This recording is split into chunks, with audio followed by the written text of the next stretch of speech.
everyone. So, ang verse natin for today is 2 Corinthians 5:17. At ang topic natin is in Christ. When we say in Christ, it's the praise in Christ, in Him, in whom, in beloved, in the Lord was mentioned over 200 times in the New Testament. To be in Christ means that we believe. A believer is united with Jesus through faith. This union with Christ is the foundation of the Christian's life. In Him, we find our identity, our righteousness, our strength, and our spiritual blessings. He has to offer His forgiveness, His righteousness, His love, His eternal life. It is in Christ that we live, move, and have our being. Our position in Him transforms us, and through Him we can do all things. So, ang first teaching natin for today,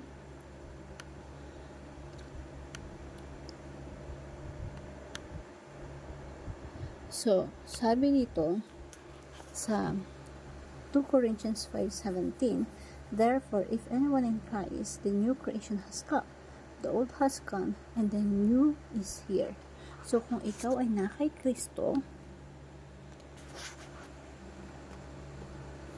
is nakikipag-isa tayo kay Kristo or nakipag-union tayo kay Christ. So, nag-isa na yung bride, yung groom, at yung bride nakipag-isa na kay Kristo. So, lahat na nakipag-isa kay Kristo ay isa na siyang bagong nilang. Wala na ang dating pagkatao sa halip na palitan na ng bago. So, when we say in Christ, napakalalim nun. Kahit isang taon tayo na pag-aralan yon, talagang napakalalim ng patuloy kang di mauubusan ng kahulugan or ng knowledge.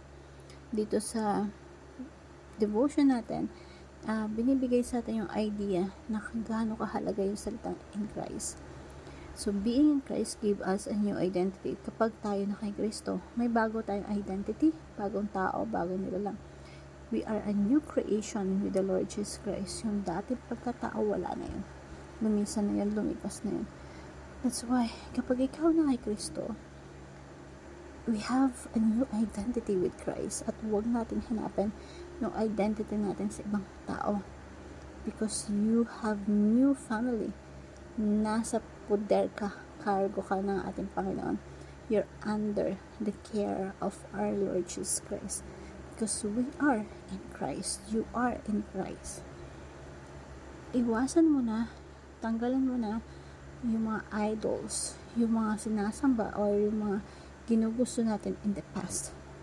So we have now a new master. We have new heart, bagong sinusunod, bagong katauhan. Na huwag na natin balikan yung mga dating kakasalamuha or mga dating tao or tropa.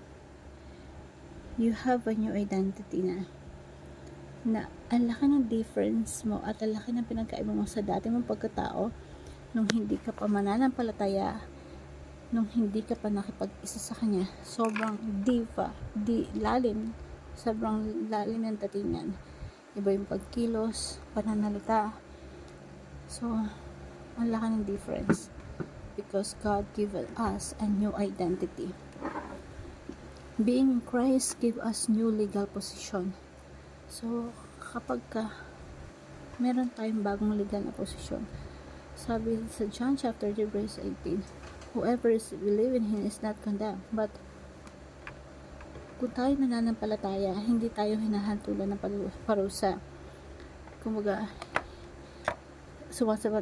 hindi hinahantulan ng parusa ang sumasampalataya sa anak. Ngunit hinatulan na ang hindi sumasampalataya sa isa-isang anak ng Diyos. If you don't believe in the Lord Jesus Christ, you are condemned already. Hinatulan ka na ng kaparusahan.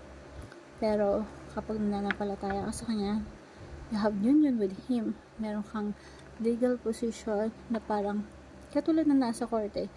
you don't have Jesus Christ, guilty ka parusahan. But when you are in Christ, yun yung kahalaga ng in Christ eh. Meron kang advocate na si Jesus Christ na magsasabi, itong tao na to, makasalanan to, pero akin yan, na kay Kristo yan. So, kapag ikaw na kay Kristo, alam mo yun, parang, dahil na kay Kristo ka, based on that truth, not guilty tayo. Hindi tayo paparusahan. Pero, kaya nga pasan-pasan tayo ni Jesus Christ, araw-araw tayong pinapasan. Bagamat nagkakasala tayo everyday, araw-araw tayong pinapasan ng Panginoon. Because tayo lahat nananampalataya tayo sa Kanya, and we are all in Christ. We are now justified, pinapalawalang sala. And sabi sa Romans 8 chapter verse 1, walang kahatulan sa parusa sa mga taong nakipag-isa kay Kristo. Because we are in Christ, hindi tayo paparusahan. Walang kahatulan para sa atin. Cargo na tayo at nasa poder niya tayo because we are in Christ. Because of that, there's no condemnation. Therefore, there is no condemnation for those who are in Christ. So, being in Christ give us a new legal position, ano position natin sa harap ng Diyos. Tayo anak. Hindi na tayo kaaway ng ating Panginoon.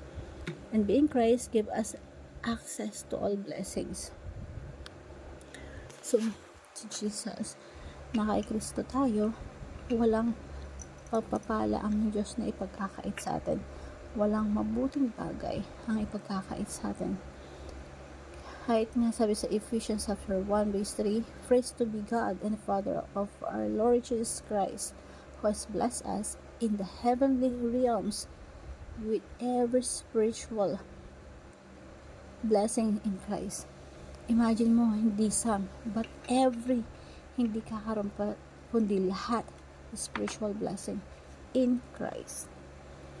Kay Kristo. Dahil na kay Kristo tayo, lahat ng pagpapala ibubuos sa atin ng Diyos. And sabi nga dito sa Romans 8 verse 32, he who died not spare his own son, but gave him up for all. Now we not all along with him graciously give us all things. So he do not spare his own son, gave us for all. Gracious give us all things. Lahat ng pagpapala ibibigay sa atin ng Diyos. Hindi man ngayon, pero for eternity, we will receive all the blessings of God. All because we are in Christ. Kaya si Jesus Christ, isa-isang anak ng Diyos, lahat niyan, lahat ng inherit, mamanahin natin sa ating Panginoon. And, sabi nga doon sa application natin, is ask God's blessing in the name of Jesus. Number 2, approach God through Christ's holiness. And number 3, appreciate God for our union with Christ. Hope dito na po sa devotion natin, you learn something. Thank you everyone, and God bless.